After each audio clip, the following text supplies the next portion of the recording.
വ്യാപാരത്തിൻ്റെ കാര്യത്തിൽ ഒരു വിട്ടുവീഴ്ചയ്ക്കും മോദി തയ്യാറല്ല. ചൈനയ്ക്കെതിരെ കടുത്ത നിലപാടെടുക്കും എന്ന് പ്രഖ്യാപിച്ച് കഴിഞ്ഞിരിക്കുകയാണ്. ചൈനയ്ക്കും കാനഡയ്ക്കുമെതിരായിട്ട് വലിയ ടാക്സ് എന്നുവെച്ചാൽ സാധനങ്ങൾ അങ്ങോട്ട് അമേരിക്കയിലേക്ക് ഇവർ കയറ്റി അയക്കുമ്പോൾ അതിന് വലിയ ഇമ്പോർട്ട് ഡ്യൂട്ടി അടക്കാനായിട്ട് തീരുമാനിച്ചിരിക്കുകയാണ്. ലോകാരോഗ്യ സംഘടന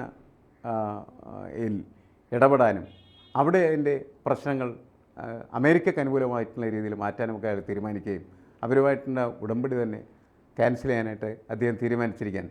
വേൾഡ് ട്രേഡ് ഓർഗനൈസേഷൻ, ആ വേൾഡ് ട്രേഡ് ഓർഗനൈസേഷൻ്റെ രീതികളിലും അമേരിക്കയുടെ താല്പര്യമായിരിക്കും ട്രംപിൻ്റെ മുൻപിൽ ഉയർന്നു വരിക. എന്നാൽ ഇതിനിടയിലെല്ലാം തന്നെ അദ്ദേഹം വ്യക്തിപരമായിട്ട് ബന്ധം പുലർത്തുന്നതായിട്ടുള്ള ലോക നേതാക്കൾക്ക് ഒരു വോയിസ് ഉണ്ടാവും എന്നാണ് ഞാൻ കരുതുന്നത്. അപ്പോൾ സ്വാഭാവികമായിട്ടും മോദിക്കും ഒരു വോയിസ് ഉണ്ടാകാം. പല കാര്യങ്ങളിലും അദ്ദേഹത്തിൻ്റെ വാക്കുകൾ അദ്ദേഹം പരിഗണിക്കാനായിട്ടുള്ള സാധ്യതയുണ്ട്. അങ്ങനെയായിരിക്കും ആ സാധനങ്ങളൊക്കെ പരിഗണിക്കപ്പെടുക വരാൻ പോകുന്ന കാലത്ത്. കാരണം ഇത് പഴയ ഒരു ലോകത്തിൻ്റെ ഭൂമികയിൽ നമുക്ക് ചർച്ച ചെയ്യേണ്ട വിഷയമല്ല. ഇവിടുത്തെ ഈ വിഷയങ്ങളൊക്കെ എന്ന് പറഞ്ഞാൽ രാഷ്ട്രീയമായിട്ട് നമ്മൾ കണക്കാക്കിയാൽ മതി. ലോകരാഷ്ട്രീയത്തിൻ്റെ മുന്നിൽ വളരെ വ്യത്യസ്തമാണ്.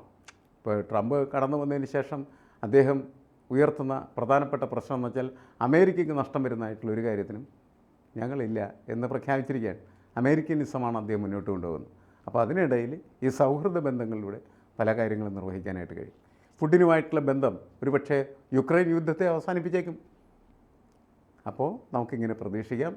മോദിയും അതേപോലെ തന്നെ ട്രംപും തമ്മിലുള്ള സൗഹൃദ ബന്ധം ഇന്ത്യക്ക് എങ്ങനെ ഗുണകരമായിട്ട് മാറിത്തീരും, അതിന് മാറാനുള്ള സാധ്യതകൾ എന്തെല്ലാമാണ്?